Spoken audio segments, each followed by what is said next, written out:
always on display.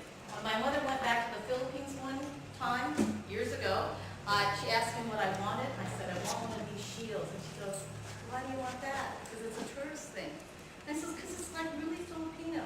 These are so Filipino. This is the Mindanao. This is the Moors, the Muslim tribe. This is their weapons and tools. And the Muslims came up from Indonesia and from Turkey. But that's, so the bottom half of the Philippines is Muslim. Yeah. And then I wanted to do one more thing, and I'll talk a little bit about two things that I think are really important in the concept of what it means to be a Filipino. This is a song, which of course it's all done in Tagalog, which is a primary language. The reason I like this song is it does two things. One, it's written by a man named Mike Velarde, and in the Filipino culture, you're related to everybody. So I'm related to this guy. I don't know who he is, but he's got the same last name. We're like this. We're tight. And then the song is called Dahil Sayu, and this is a real important kind of phrase, and it really embeds how Filipinos see themselves in relation to others. One of the things is that they see themselves as always helping others, always about community.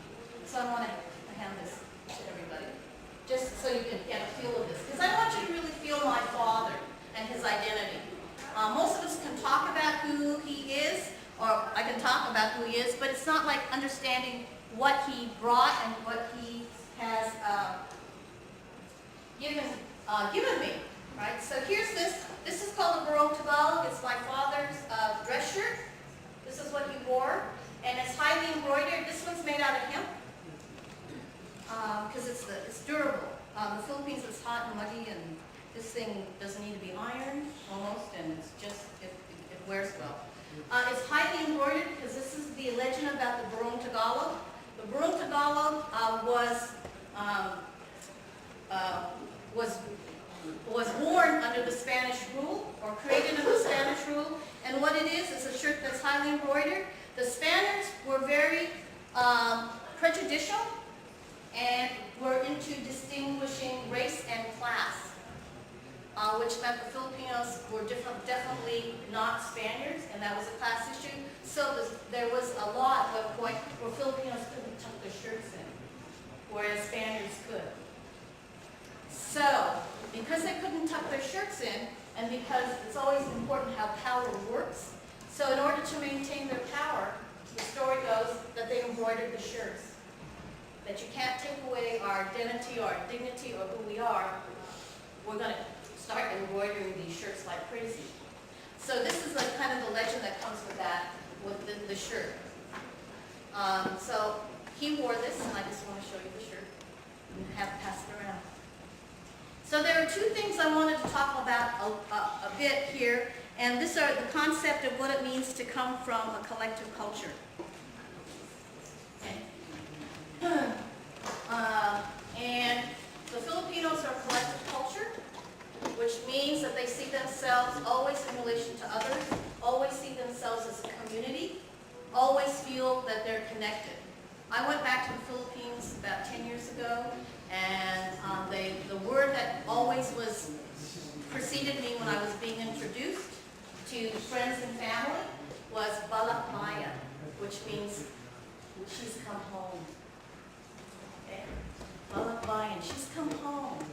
She's home. So it was like, oh, never felt disconnected, and that's the way they were Filipinos think, always as a connection. So there are two types of culture, so I'm going to go into that. This culture is individualistic culture, which means every man for themselves. You're highly competitive. You talk about all your successes. And if things don't go your way, you blame someone else. It's highly competitive. There's themes like I pull myself up by my bootstraps, because this is what this culture promotes. I learned to speak up. I learned to be assertive.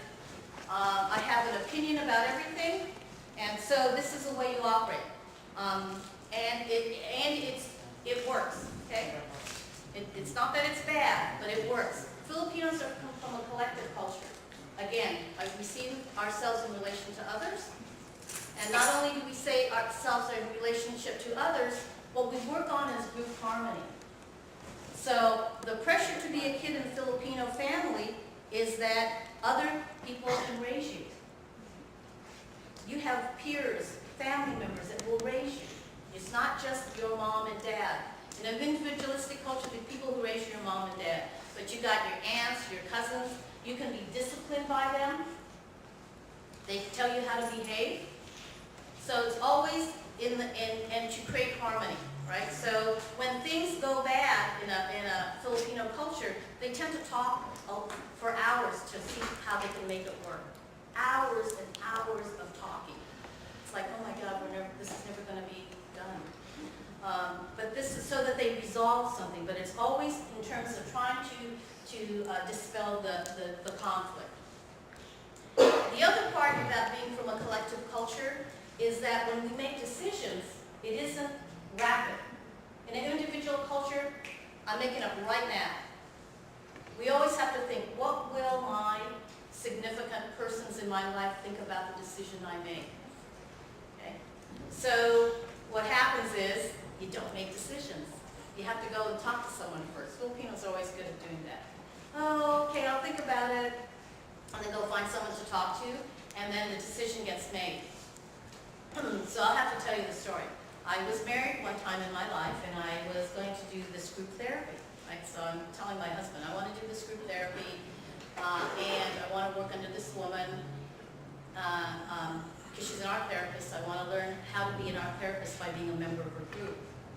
And so, it's a financial issue. We're trying to figure out how to make this happen. And I meet this woman. She interviews me, and she says to me, I would like you in the group. I say to her, because I'm Filipino, I'll have to ask my husband.